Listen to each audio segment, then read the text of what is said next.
할렐루야. 할렐루야. 주님의 이름으로 환영합니다. 오늘 수요 찬양 예배 우리 마음과 뜻과 또 힘과 정성을 다해서 하나님께 올려드리겠습니다. 다 같이 묵도하시겠습니다.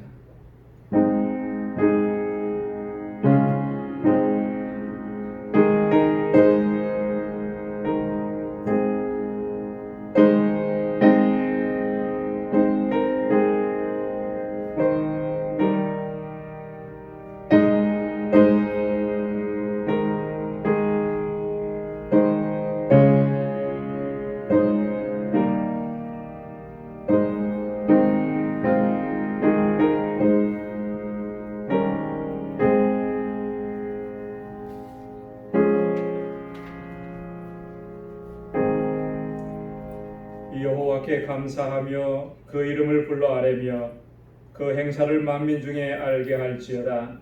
그에게 노래하며 그를 찬양하며 그의 모든 기사를 말할지어다. 그 성호를 자랑하라. 무릇 여호와를 구하는 자는 마음이 즐거울지로다. 여호와와 그 능력을 구할지어다. 그 얼굴을 항상 구할지어다. 아멘. 은혜가 풍성하시고 자비하신 아버지, 지난 성일후 3일 동안도 저희들의 삶을 눈동자와 같이 지켜주시고 항상 동행하시며 능력의 팔로 저희들을 붙들어 주심을 감사합니다. 이 수요일 저녁에 다시금 주님의 보좌 앞에 저희들을 불러주셔서 주님의 성호를 찬양하며 주님께 예배드릴 수 있게 하심을 또한 감사합니다.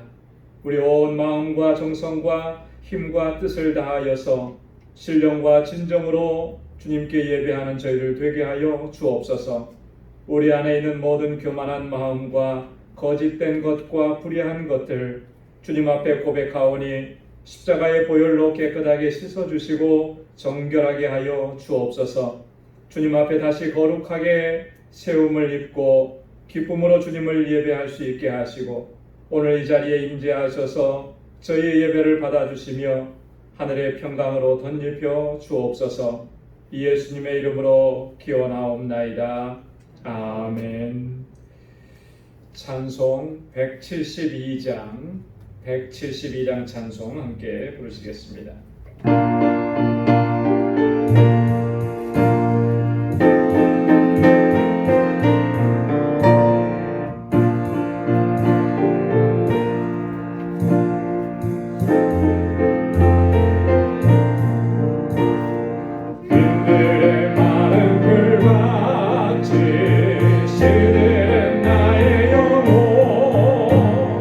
주님의 허락한 성령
우리에게 성령의 단비를 부어주셔서 새 생명 넘치도록 허락해 주실 줄로 믿습니다. 우리 찬송 199장 주 십자가를 지심으로 죄인을 구속하셨으니 힘차게 찬양하겠습니다.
우리 512장 한 장 더 부르시겠습니다.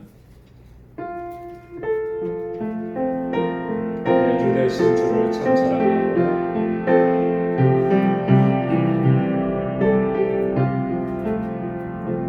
내 주 되신 주를 참 사랑하고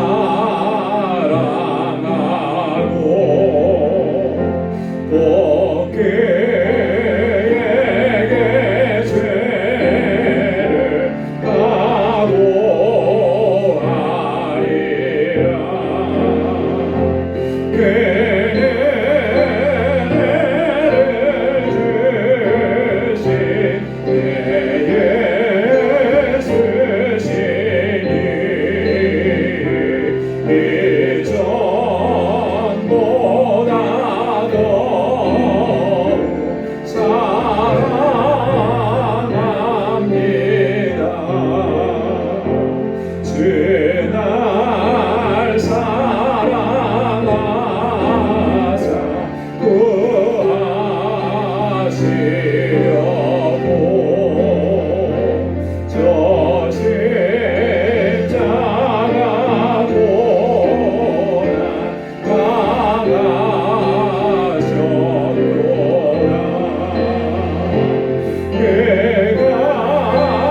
말씀이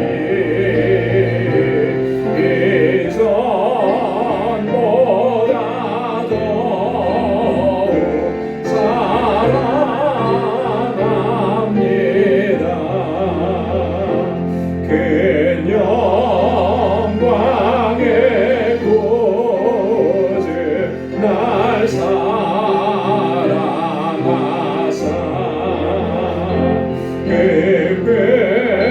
금성한 은혜 더하시리.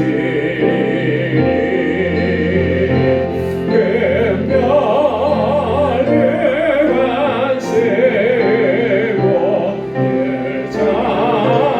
찬송할 만 이전보다도 사랑합니다.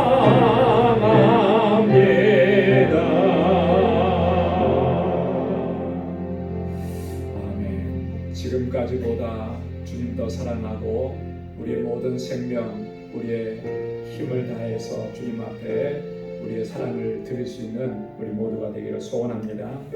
우리 이 시간 다 같이 마음을 같이 해서 통성으로 함께 기도하겠습니다. 주님, 세상에서 어떤 일을 만나도 언제나 주님 사랑하게 하시고 주님만 의지할 수 있도록 도와주옵시고 또 믿음으로 살게 하여 주옵소서.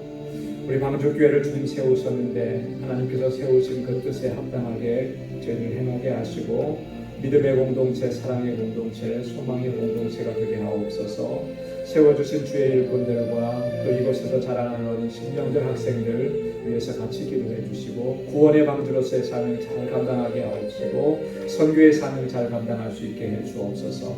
우리의 지체들을 생각하면서 하나님께서 긍휼과 자비를 베풀어 주시고 치유의 은혜를 허락해 주시고 그 가정에 구원의 은총을 더해 주시기 위해서 또 우리 사랑하는 성도들의 사업장과 또 직장을 위해서 또 지금도 여전히 미국은 힘들고 어려운 가운데 있는데 이 코로나 바이러스를 통해서 우리가 정말 하나님 앞에 바로 서게 하시고 이 민족이 바로 설 수 있게 해달라고 또 세계 곳곳에서 복음을 증거하는 주의 종들을 위해서 이 시간 나같이 통성으로 함께 기도하겠습니다. 은혜가 풍성하시고 자비하신 아버지 참 고맙고 감사합니다. 저희들을 이처럼 사랑하시고 하나님 놀라우신 은혜 가운데 늘 붙들어 주심을 감사합니다. 오 하나님 아버지, 주님의 사랑이 얼마나 크고 놀라운지를 항상 기억하게 하시고 그 은혜 감사하면서 주님께 영광 돌리는 삶을 살아가는 저희들 되게 하여 주옵소서. 아버지 하나님, 주님 사랑합니다. 이 사랑하는 마음이 변치 않게 하옵소서. 세상에서 어떤 아버지 어려움과 환난과 고난이 있고 또 유혹이 몰려온다 할지라도 결코 흔들리지 않게 하시고 아버지 하나님 견고하게 서서 주님만 사랑하게 하시고 믿음 안에서 행할 수 있는 저희들 되게 하여 주시옵소서. 우리 방주교회를 든든하게 지켜주시고 여기까지 인도하신 하나님 감사합니다. 아버지께서 뜻을 두시고 이곳에 주님의 몸된 교회를 세우시고 지난 20여 년 동안 한결같은 은혜 베풀어 주심을 감사합니다. 그 하나님의 뜻에 합당하게 행할 수 있는 우리 모든 방주의 본속들 믿음의 지체들이 다 될 수 있도록 도와주옵소서. 믿음의 역사와 사랑의 수고와 소망의 인내로 소문난 교회가 되게 하여 주옵시고 정말 세상을 향해서 진리의 등대가 되게 하시고 구원의 방주가 되게 하여 주옵소서. 아버지 하나님 우리의 심정 가운데 아버지 하나님 주님의 마음을 품게 하여 주셔서 이제 우리의 삶의 현장 속으로 나아가서 아버지 하나님 이 복음을 증거하고 주님을 증거하고 그리스도의 증인으로 살게 하셔서 하나님께서 택하신 영혼들을 주님의 전으로 잘 인도하게 하시고 그래서 날마다 이곳에 생명구원의 역사가 풍성하게 일어나도록 도와주옵시고 아버지 하나님 우리 방주교회 정말 믿음의 본성들 한 사람 한 사람 주의 귀한 믿음의 일꾼들로 세워주셔서 하나님 충성을 다하는 신실한 종들이 되게 하여 주시옵소서. 오 할렐루야. 하나님 아버지 주님 감사합니다. 아버지 하나님 이곳에서 자라나는 귀한 어린 신령들 학생들 청년들 주께서 붙잡아 주시고 정말 이 혼탁한 세대를 아버지 영적으로 이끌어가는 귀한 믿음의 일꾼들로 아름답게 다 성장하도록 은혜를 베풀어 주시고 능력으로 함께하여 주시고 저들을 위해서 수고하고 애쓰는 모든 성결을 위해 주의 은총을 던지겨 주시옵소서. 육신적으로 연약한 분들이 있습니다. 주님의 권능의 발로 붙여주시고 아버지 하나님 치료의 광선을 발하여 주셔서 저들이 온전하게 주님의 은혜 가운데 회복되어지고 영육간의 강건함을 얻도록 도와주시고 아버지 하나님 주님 앞에 더 충성되게 일할 수 있는 하나님의 일꾼들이 다 되게 하여 주옵소서. 우리 사랑하는 성도들의 가정에 하나님 모든 근심과 걱정은 아버지 주께서 다 거두어 가주시고 주님의 주시는 평강이 넘쳐나도록 도와주시옵소서. 주시옵소서. 모든 염려 다 주님께 맡길 수 있는 믿음의 사람들이 다 되게 하여 주시고, 무엇보다도 저들이 믿음 안에서 온전히 하나가 되게 하셔서 한 마음과 한 뜻으로 주님을 예배하는 귀한 가정들이 되게 하여 주시옵소서. 마음의 소원을 두고 간구하고 기도하는 모든 기도마다 하나님의 뜻에 합당하게 하시고 하나님의 응답을 받는 놀라운 역사가 있게 하여 주옵소서. 세계 곳곳에서 복음을 전도하는 사랑하는 주의 종들과 늘 함께하여 주시고, 특별히 아버지 하나님 멕시코 알라메다를 붙잡아 주시고, 아버지 이곳에 하나님의 놀라우신 은총을 더하여 주시고, 하나님의 정말 복음이 그 땅을 변화시켜 나갈 수 있도록 역사하여 주시고, 그곳에 귀한 사역자를 위해 기름 부어주시고 늘 함께하여 주시옵소서. 아버지 하나님 우리 종 대한민국과 이 땅을 기억하여 주시고, 특별히 위정자들에게 함께하여 주시며 하나님의 사람들을 붙잡아 주셔서 저들이 아버지 그 있는 곳에서 아버지 하나님의 주의 뜻대로 행하고 아버지 하나님 주의 주시는 지혜대로 공평과 정의를 행할 수 있게 하여 주시고, 아버지 그래서 이 나라 민족이 정말 하나님 앞에 바로 서갈 수 있도록 도와주시고, 아버지 하나님 정말 믿음의 사람들이 하나님 이 세상을 변화시켜 나가는 귀한 역사가 있도록 도와주시고, 아버지 하나님 이 땅에 세워주신 모든 교회와 주님의 원석들이 하나님의 뜻을 온전히 행할 수 있도록 도와주시옵소서. 아버지 하나님 오늘도 주님의 말씀 앞에 세워주시며 감사합니다. 우리의 마음밭을 기경하여 주시고 오직 하나님의 말씀으로 우리를 새롭게 하시고 새롭게 주님 앞에 결단하는 은혜의 시간이 되도록 인도하여 주시옵소서. 감사하고 예수님의 이름으로 간절히 기도드리옵나이다. 아멘.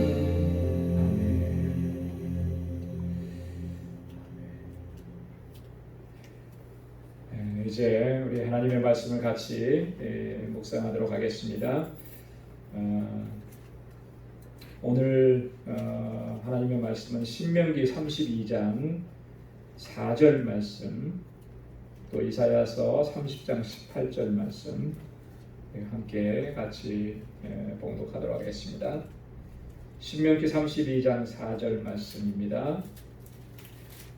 우리 한 목소리로 같이 읽도록 하겠습니다. 시작.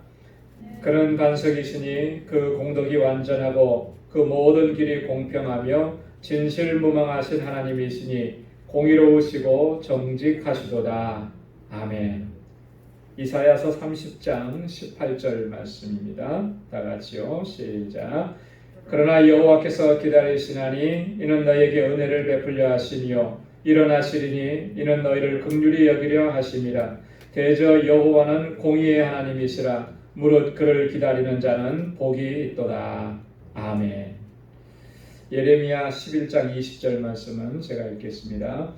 공의로 판단하시며 사람의 심장을 감찰하시는 만군의 여호와여, 나의 원정을 주께 아뢰어 싸우니 그들에게 대한 주의 보수를 내가 보리이다 하였더니. 아멘. 할렐루야. 오늘은 하나님의 성품 네 번째 시간으로 교제의 제목처럼 공의로우신 하나님에 대해서 우리 같이 묵상을 해보도록 하겠습니다. 첫째 주에는 완전하신 하나님에 대해서 저희가 말씀을 나눴죠. 두 번째 주에는 선하신 하나님, 그리고 지난주에는 어떤 하나님이요? 거룩하신 하나님. 그리고 오늘은 공의로우신 하나님입니다. 한번 따라서 해보시기 바랍니다. 공의로우신 하나님. 하나님은 공의로우시다라고 하는 거죠. 우리가 공의의 하나님 이렇게 많이 사용하고요. 그래서 자주 사용했던 그런 하나님에 대한 성품이죠. 기도할 때도 항상 공의로우신 하나님 이렇게 많이 기도했고요. 또 성경에도 보면 공의로우신 하나님, 하나님은 공의로우시다라는 표현이 상당히 많이 기록이 되어 있습니다. 성경에서 말하는 그런 공의라는 것이 과연 무엇인가라고 하는 거예요. 공의라는 거예요. 언어적으로 보면요, 이 구약 성경은 히브리어로 되어 있는데 그 히브리어에서 이 공의라고 하는 말은 미시파트라는 단어를 사용해요. 미시파트. 한번 따라서 해보시겠습니까? 미시파트. 가끔 가다가 히브리어 한 단어씩만 탁탁 해도 굉장히 이렇게 잘하는 것 같아요.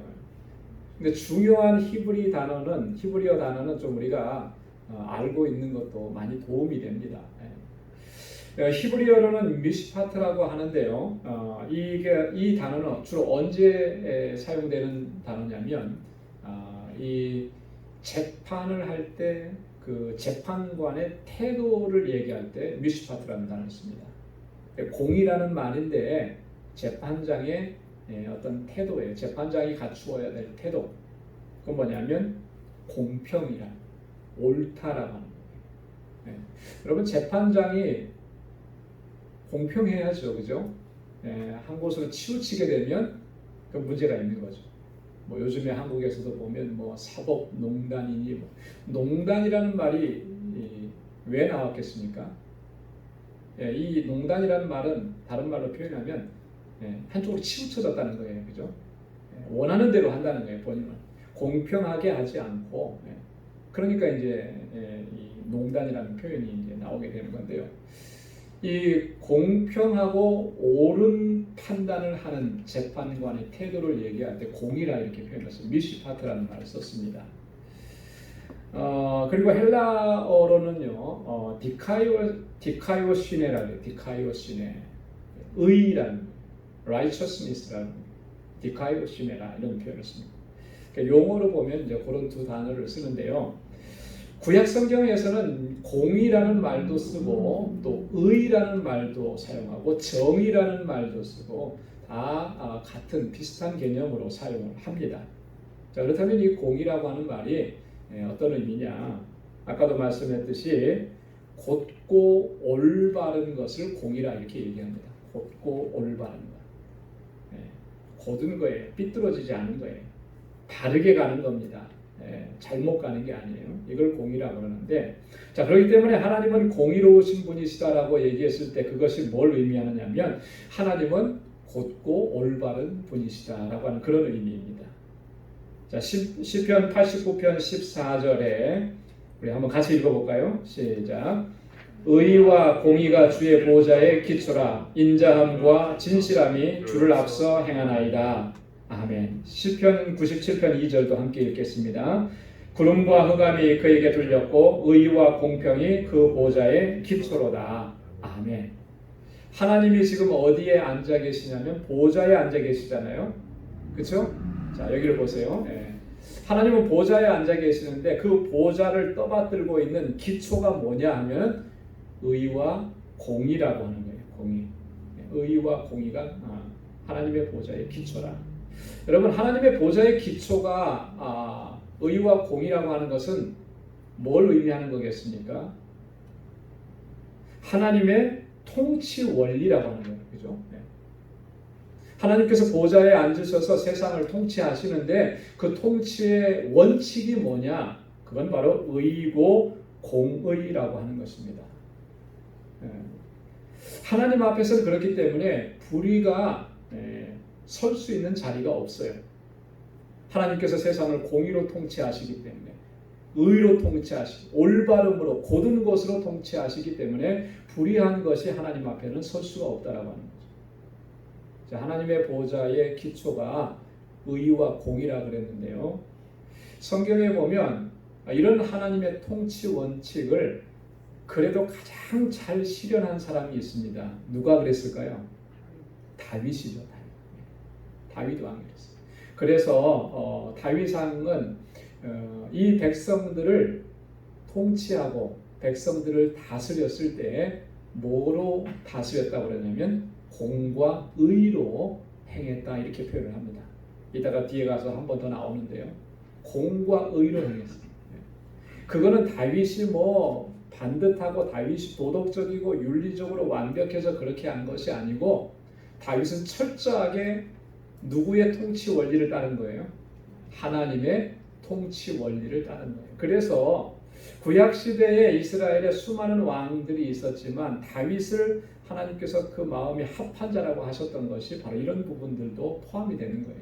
왜냐하면 하나님의 마음, 하나님의 원칙 이것을 그래도 최대한으로 잘 따르려고 그렇게 힘썼던 사람이 바로 다윗이기 때문에 그렇다라고 하는 거예요. 그래서 공의는 그 첫 번째 의미가 곧다라고 하는 겁니다. 올바르다라고 하는 거예요.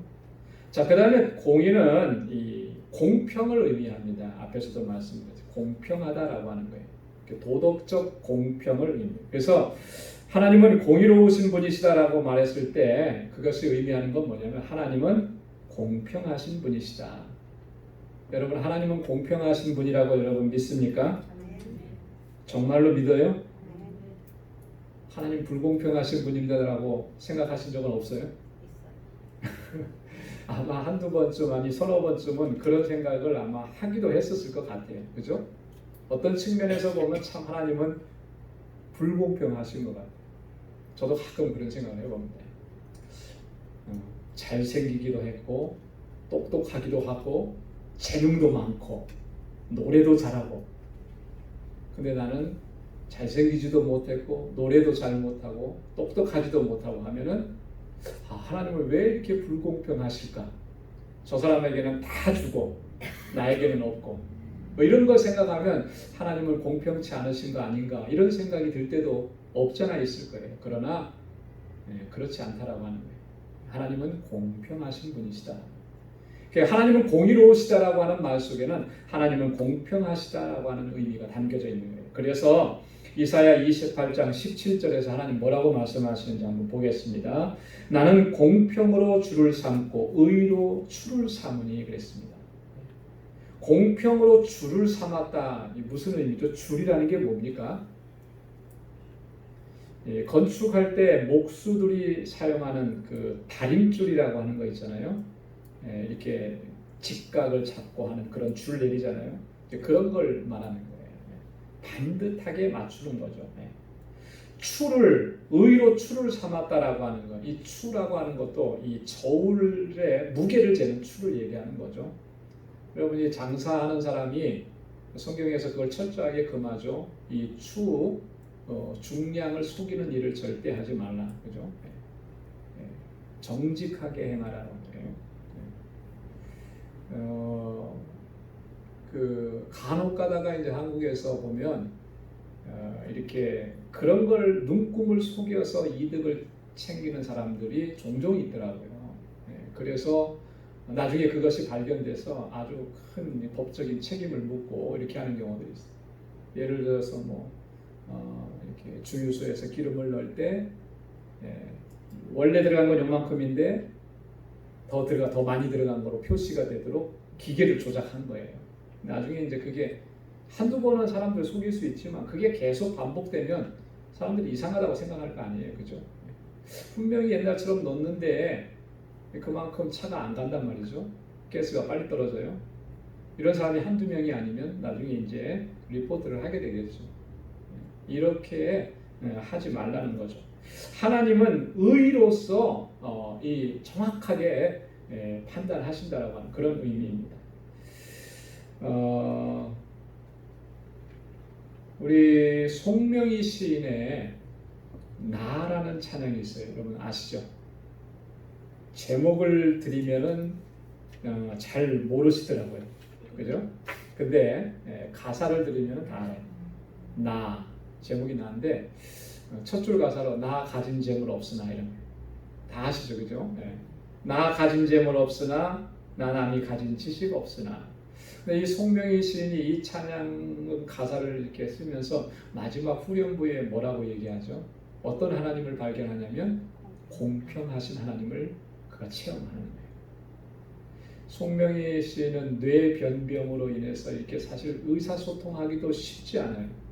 최근에 소식을 들으니까 너무나 안타까운 상황이시더라고요. 그래서 뭐냐면 누군가의 도움이 없으면 생활을 하기가 참 힘드셔서 근데 바로 옆에 누가 계셔서 24시간 같이 있어줘야 되는데 요즘에는 그 같이 있어주실 분이 아마 없으신 것 같아요. 그래서 그런 분을 지금 찾는다는 그런 내용도 제가 봤습니다.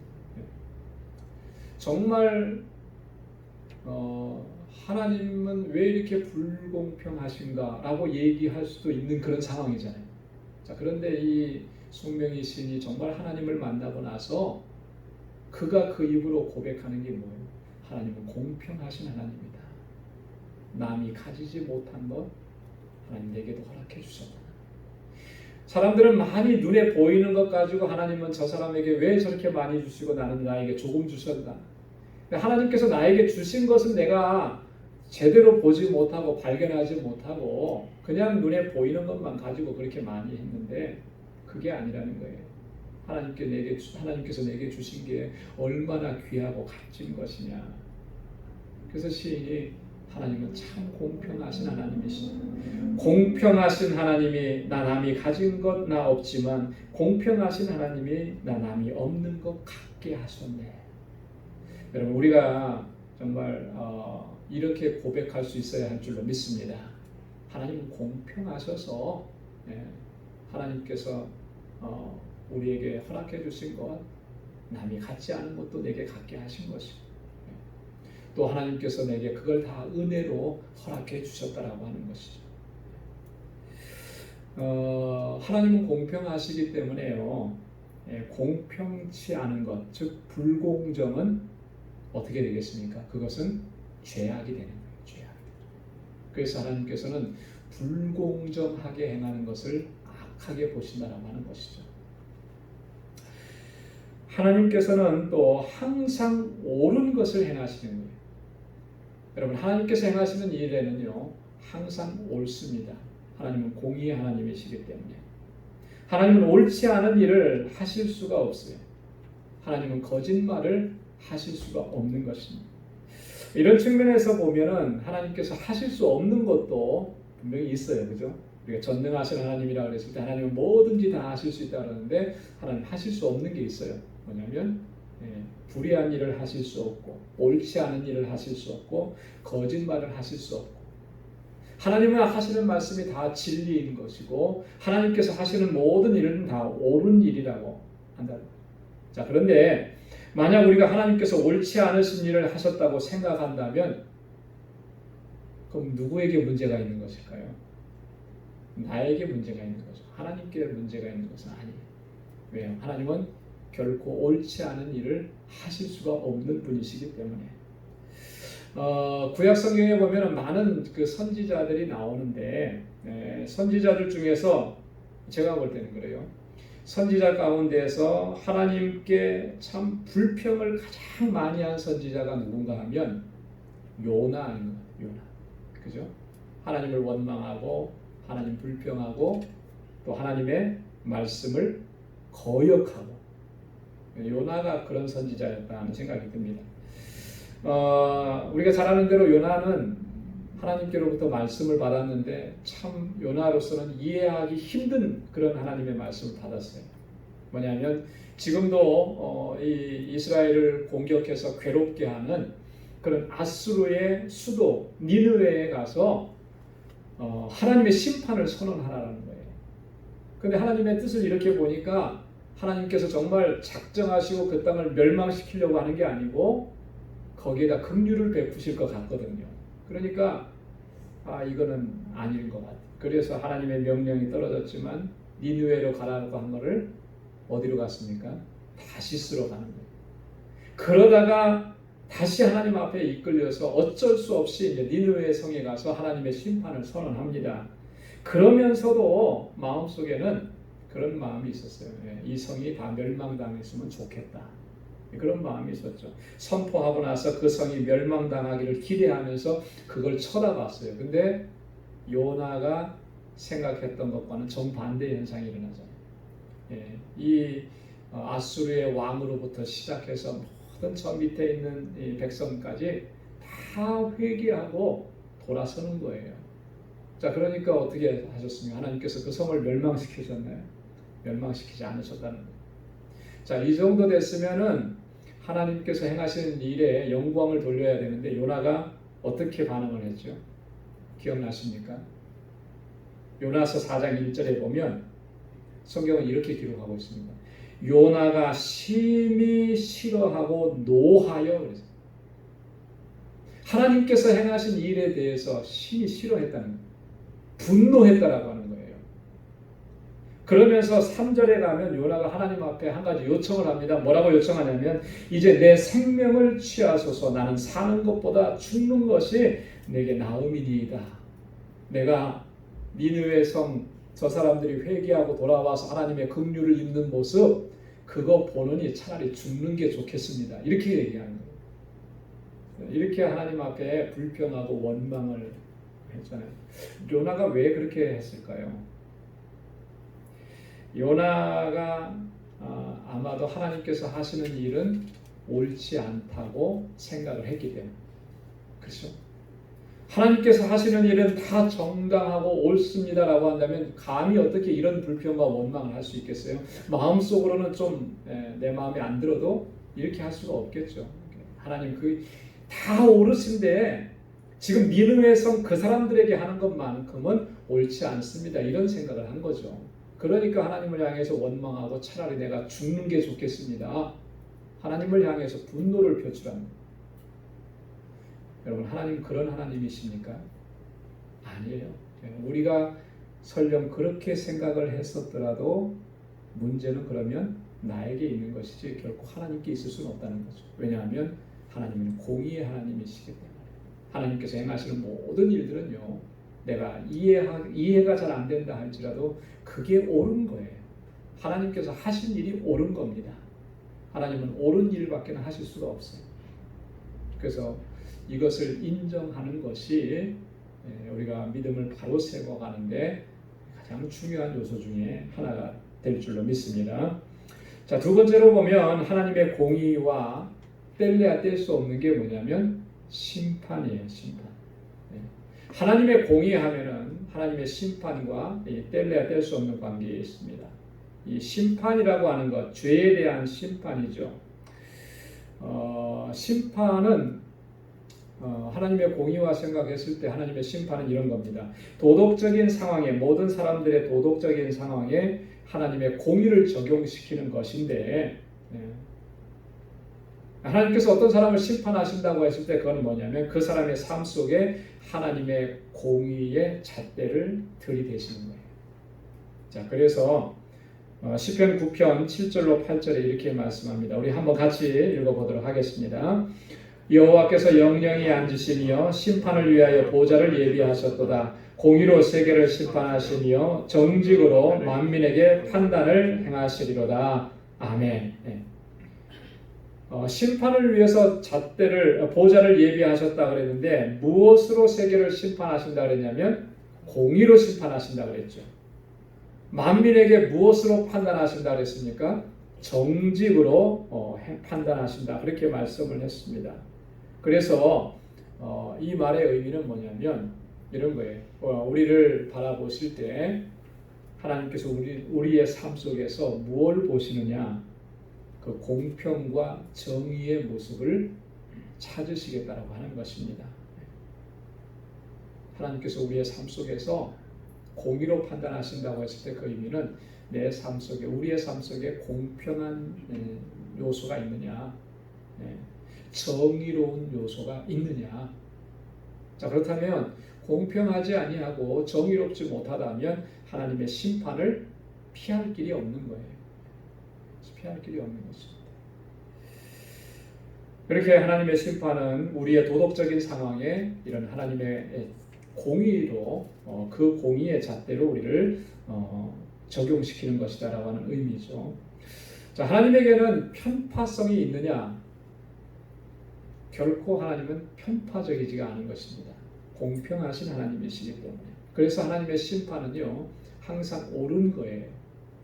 우리가 어떤 잘못을 했을 때 나 혼자 잘못한 것이 아니고 여러 사람이 잘못을 했다 그러면 거기에 이렇게 어떤 잘못한 것에 대해서 제재가 가해질 때 종종 그런 생각이 들 때도 있어요. 편파적이지 않느냐? 왜 저 사람에게는 좀 벌을 덜 주고 나에게는 벌을 많이 주느냐?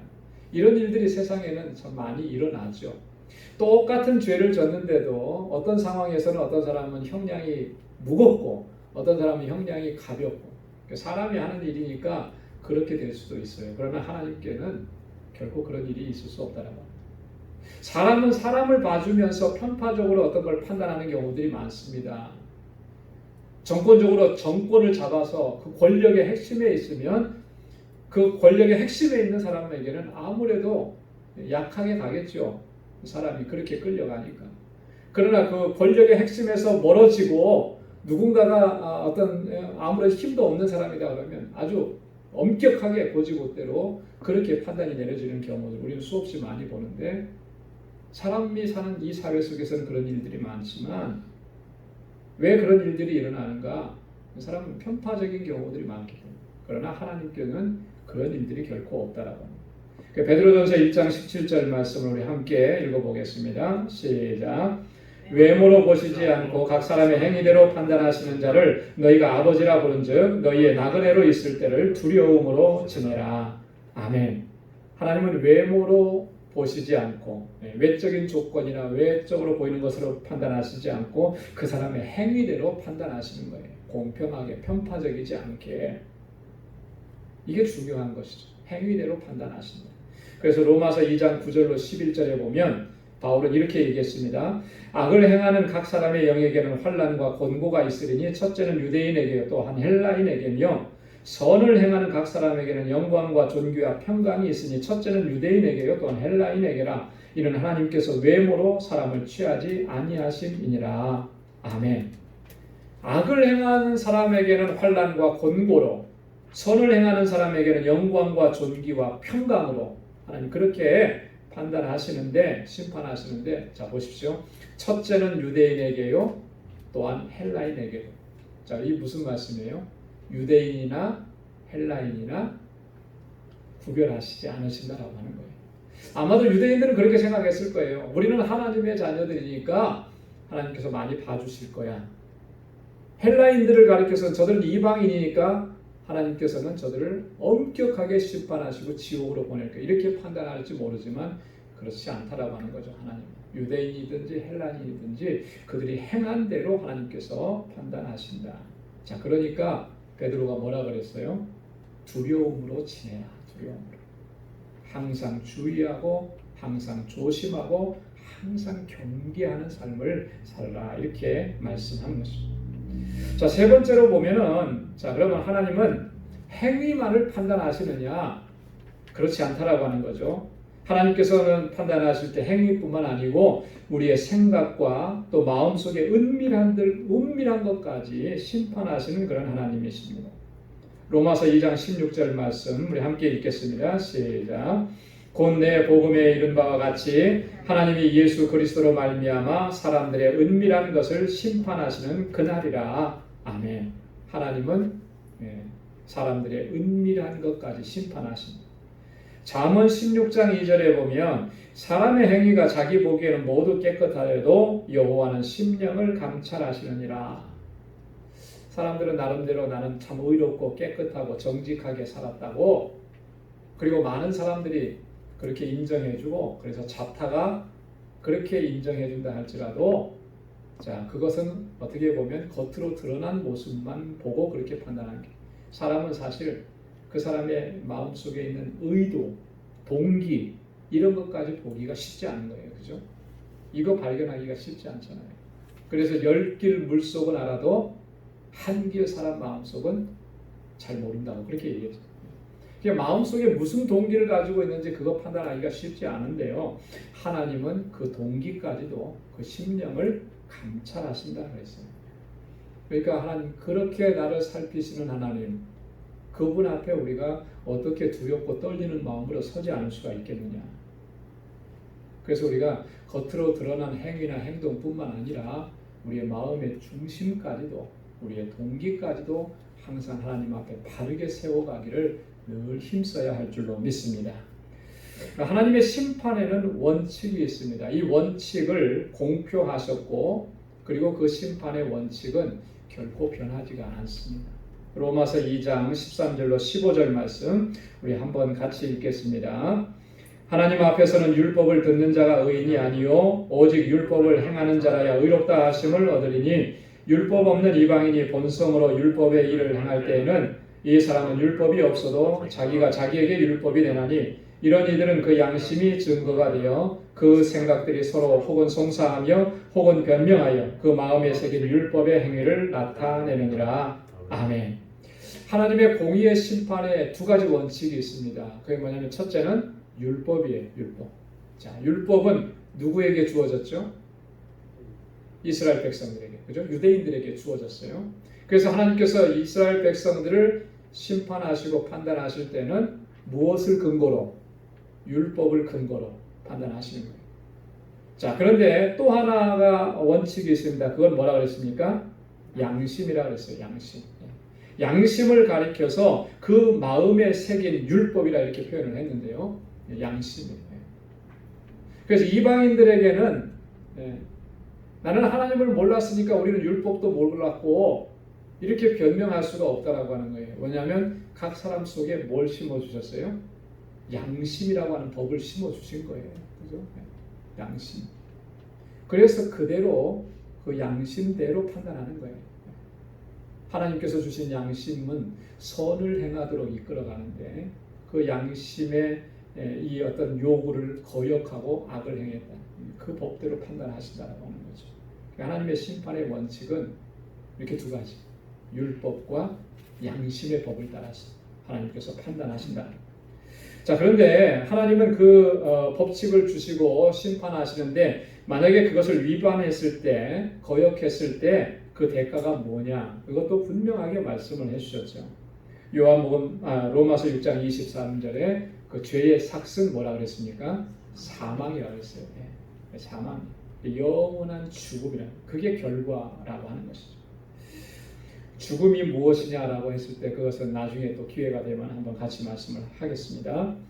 자, 그러면 이 하나님의 공의는 이렇게 심판이 임하게 되는데 이 하나님의 공의를 충족시킬 수 있는 그 방법을 우리가 찾지 못한다면 결국 어떻게 되겠습니까? 하나님의 심판을 면할 길이 없게 된다고 하는 거예요. 그래서 하나님의 공의는 우리의 이런 어떤 죄악된 모습에 대가를 완전히 지불하기 전까지는 하나님의 용서를 받을 수가 없는 거예요. 또 하나님은 또 용서하실 수도 없는 거예요. 그게 공의의 하나님의 특징인 것이죠. 굉장히 이렇게 되면은 우리가 참 소망이 없어지잖아요, 그죠? 어떻게 하나님의 공의를 내가 다 충족시킬 수 있고 만족시킬 수 있고 그 수준을 다 채울 수 있겠는가? 우리에게는 그럴 수 있는 능력이 없습니다. 왜냐하면 우리는 전적으로 완전하게 타락한 존재이기 때문에. 그런데 하나님께서는 그 하나님의 공의를 만족시키시는 분을 우리에게 보내주셨습니다. 그분이 바로 예수 그리스도, 우리 주님이시라고 하는 거죠. 인간의 어떠한 행위도 하나님의 공의를 충족시킬 수가 없습니다. 한때 어떤 사람들은 하나님을 믿는다고 하면서도 내가 의롭게 행하고 내가 정직하게 행하고 내가 선을 행하면 하나님의 그 공의를 만족시킬 수 있을 것이다. 그래서 내가 의롭다함을 얻을 수 있을 것이다. 이렇게 생각하는 사람들이 있었어요. 그래서 아주 선행을 강조하고 공로를 강조하던 그런 사람들이 있었습니다. 그런데 성경은 분명하게 말씀하는 거예요. 우리의 인간의 행위로는 의롭다함을 얻을 수가 없다. 갈라디아서 2장 16절 말씀 우리 한번 같이 읽겠습니다. 시작. 사람이 의롭게 되는 것은 율법의 행위에서 나는 것이 아니요 오직 예수 그리스도를 믿음으로 말미암는 줄로 아는고로 우리도 그리스도 예수를 믿나니 이는 우리가 율법의 행위에서 아니고 그리스도를 믿음으로써 의롭다함을 얻으려 함이라. 율법의 행위로서는 의롭다함을 얻는 일체가 없느니라. 아멘. 우리의 공로나 어떤 행위로나 내가 율법을 철저하게 지켰다라고 하는 어떤 이런 요소로 우리가 의롭다함을 얻을 수 있느냐? 그럴 수 없다라고 하는 거예요. 왜냐하면 우리는 전적으로 타락한 존재, 완전하게 타락한 존재입니다. 이 전적으로 타락한 존재는 결단코 하나님의 공의를 만족시킬 수가 없다라고 하는 거예요. 어떤 수고를 해도 어떤 노력을 해도. 그래서 우리가 의롭다함을 얻는 것은 뭐라 그랬어요? 예수 그리스도를 믿음으로 말미암아 우리가 의롭다함을 얻게 되었다. 오직 예수 그리스도의 십자가만이 하나님의 공의를 만족시킬 수가 있는 거예요. 여러분, 예수님께서 지신 그 십자가는 무엇 때문에, 무엇을 위해서 지신 것입니까? 우리의 죄 때문에, 그죠? 우리의 죄를 용서해 주시기 위해서 내가 져야 되는 그 죄에 대한 형벌을 주님께서 대신 져주신 거예요.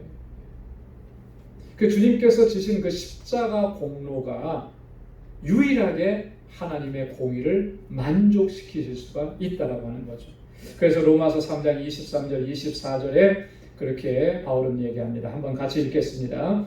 모든 사람이 죄를 범하였으며 하나님의 영광에 이르지 못하더니 그리스도 예수 안에 있는 구속으로 말미암아 하나님의 은혜로 값없이 의롭다 하심을 얻은 자 되었느니라. 아멘.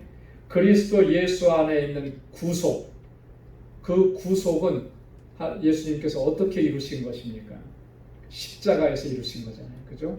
십자가에서 우리의 모든 죄를, 우리의 모든 허물을 다 짊어지시고 그 십자가에서 죽으심으로 우리의 구속을 이루신 거예요. 우리의 죄를 씻어주시고 우리를 거룩하게 하시고 하나님 앞에 의로운 존재가 되게 하신 거예요. 하나님의 공의의 심판을 주님이 대신 감당하신 거예요. 하나님의 공의를 만족시켜 주신 거예요. 그래서 우리가 예수 그리스도 주님의 십자가를 의지하지 않으면 아무도 하나님 앞에서 의롭다함을 얻을 수가 없는 거죠. 하나님의 심판만이 임할 수밖에 없다라고 하는 거죠.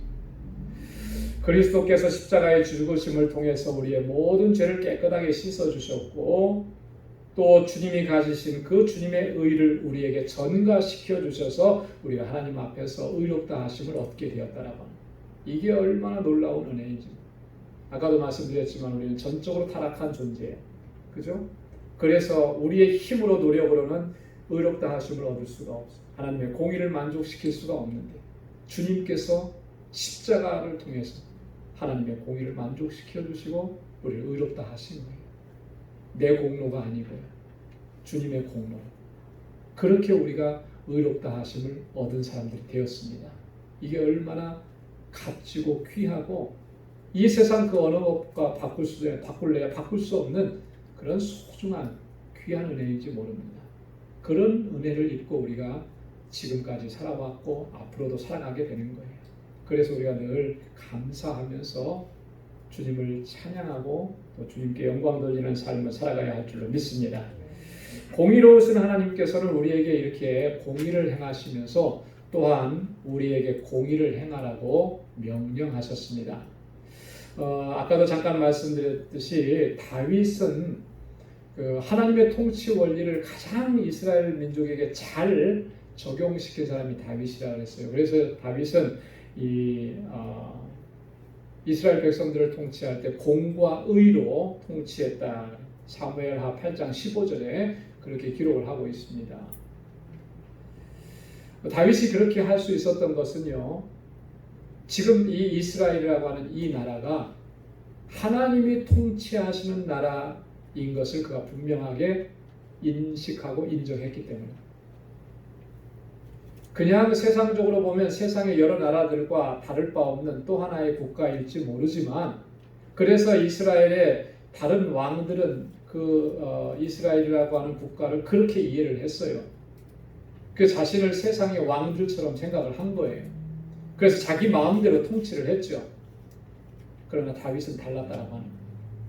이스라엘은 세상의 다른 국가들이나 나라들과 똑같은 형태의 조직을 가진 그런 나라 아니다. 하나님이 통치하시는 나라. 신정왕국이라고 하는 거예요. 다윗은 철저하게 자기가 왕으로 세워져 있지만 자기가 왕이라고 생각한 게 아니에요. 이 나라의 왕은 누구라는 거예요? 하나님이에요. 그래서 하나님의 통치 원리가 뭐냐? 공과 의를 행하는 거예요. 공의와 의로 통치하신다. 그게 하나님의 보좌라고 해요. 그래서 다윗은 철저하게 공과 의를 행하기를 힘씁니다. 하나님께서 내게 지금 뭘 원하시는 것은 그런 분명히 이해한 거죠. 공의의 하나님께서는 하나님의 백성들에게 하나님께서 나를 대해 주시는 것처럼 그렇게 이 땅에서 살면서 공의를 행하라고 우리에게 명령하신다라고 하는 거죠. 자, 우리 시편 15편 1절로 3절 말씀 한번 같이 읽을까요? 시작. 여호와여 주의 장막에 유할 자 누구오며 주의 성산에 거할 자 누구오니까 정직하게 행하며 공의를 일삼으며 그 마음에 진실을 말하며 그 여로 참소치 아니하고 그 벗에게 행하지 아니하며 그 이웃을 회방치 아니하며 아멘. 주의 장막 주의 성산에 거할 자 누구오니까 첫 번째로 얘기하는 게 정직하게 행하며 공의를 일삼으며 다른 거 얘기하지 않았어요. 그죠? 기도 많이 하고 말씀 많이 읽으면서 이럴 것 같은데 그게 아니라 그보다 먼저 앞선 게 뭐예요?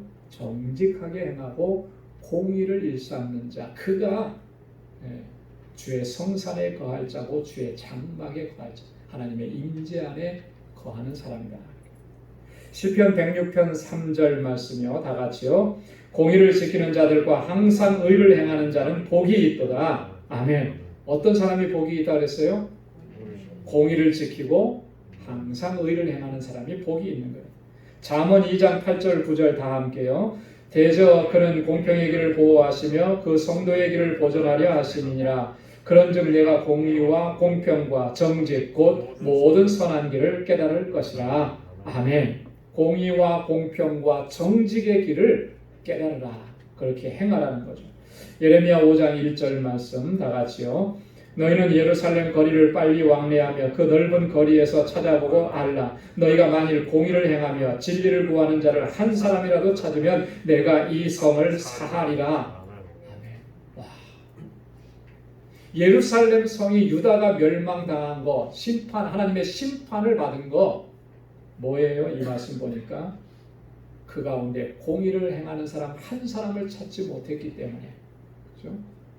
소돔과 고모라 성이 하나님의 유황불 심판을 면할 수 없었던 것, 그 가운데서 의인 10명을 찾지 못했기 때문에 명확한 것입니다. 이 땅에 만약에 하나님의 심판이 임한다 그러면 그거는 이거예요. 이 땅에 공의를 행하는 사람이 없기 때문에, 하나님께서 찾으시는 공의를 행하는 사람이 없기 때문에. 그렇기 때문에 우리 그리스도인들은 이런 사명이 있는 거예요. 하나님께서 허락하신 이 세상을 살리는 일에 정말 최선을 다해 어떻게 하나님께서 우리에게 말씀하신 대로, 명하신 대로 공의를 행하는, 정의를 행하는, 의를 행하는, 세상을 공평하게 그렇게 하나님의 뜻을 펼쳐가면서 이 세상을 살리는 하나님의 일꾼들이 되어야 할 줄로 믿습니다. 미가서 6장 8절에 미가 선지자는 이렇게 얘기했습니다. 사람아, 주께서 선한 것이 무엇임을 내게 보이셨나니 여호와께서 내게 구하시는 것이 오직 공의를 행하며 인자를 사랑하며 겸손히 내 하나님과 함께 행하는 것이 아니냐. 할렐루야. 여호와께서 내게 구하시는 것, 굉장히 부드러운 표현을 썼잖아요. 이걸 좀 강하게 좀 얘기하면 뭐예요? 여호와께서 내게 명하시는 것, 그것은 뭐라 그랬어요? 첫째, 공의를 행하며, 공의를 행하며. 두 번째, 인자를 사랑하며. 세 번째, 겸손히 하나님과 함께 행하는 것이 아니냐. 하나님께서는 우리를 공의로 대해 주셨습니다. 하나님의 공의를 만족시키시기 위해서 예수 그리스도 주님께서 우리 가운데 오셨고 십자가의 그 고난을 당하시고 구속의 은혜를 허락해 주셨습니다. 그 하나님께서 오늘 우리에게 또 명하시는 거예요. 공의로 행하라. 공의로. 하나님께서 우리를 대해 주신 대로, 우리에게 은혜 주신 대로 또 우리의 삶의 현장으로 나아가서 그렇게 하나님의 뜻을 펼쳐나가는 우리 모두가 될 수 있기를 주님의 이름으로 축원합니다. 기도하겠습니다. 하나님 아버지, 참 감사합니다. 주님의 사랑과 은혜를 베풀어 주시고 오늘 이 저녁에도 저희들 이렇게 하나님 예배하게 하시고 하나님의 귀하신 말씀을 또 들려주시니 감사합니다. 하나님은 어떤 분이신지를 이렇게 하나씩 하나씩 저희들 알아가면서 하나님께 더 가까이 나아가는 저희들 되게 하여 주옵소서. 공의로우신 하나님, 하나님의 공의로 우리를 대해 주셨습니다. 예수 그리스도 우리 주님께서는 그 하나님의 공의를 만족시키시기 위해서 이 땅에 오셨고 그 십자가의 고난을 당하셨습니다. 그래서 하나님의 심판을 면하게 하시고 하나님 앞에서 의롭다함을 얻게 하셨습니다. 이제 하나님의 백성, 하나님의 자녀로 저희들도 우리의 삶의 현장 속에 나아가서 하나님께서 명하시고 하나님께서 우리에게 요구하신 대로 오직 공의를 행하며 하나님의 뜻을 행하며 하나님께 영광 돌리는 삶을 살아가는 우리 광주의 모든 믿음의 권속들 다 되게 하여 주옵소서. 오늘 이 저녁에도 하나님 은혜 주시니 감사하고 주님의 평강으로 덧입혀 주시고 우리 광주의 모든 믿음의 권속들, 가정가정에 하나님의 은혜와 평강을 더하여 주옵소서. 이제는 우리 주 예수 그리스도의 무한하신 은혜와 하나님 아버지의 크고 놀라우신 사랑과 성령의 위로 교통 충만하심의 역사가 주님의 뜻을 쫓아 하나님께 영광을 돌리고 이 땅 사는 동안에 하나님 공의로 행하기를 결단하는 우리 방주의 모든 믿음의 권속들과 저들의 가정, 직장 또 생업의 터전 위에 이제로부터 영원까지 함께 하시기를 간절히 축원하옵나이다. 아멘.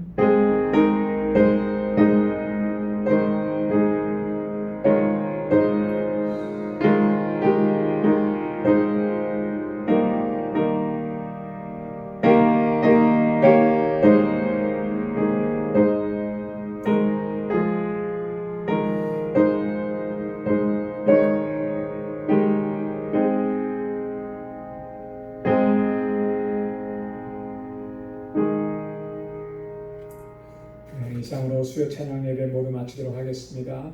이제 주일까지 또 3일 또 주님의 주시는 능력으로 또 승리하시는 삶이 되기를 바랍니다.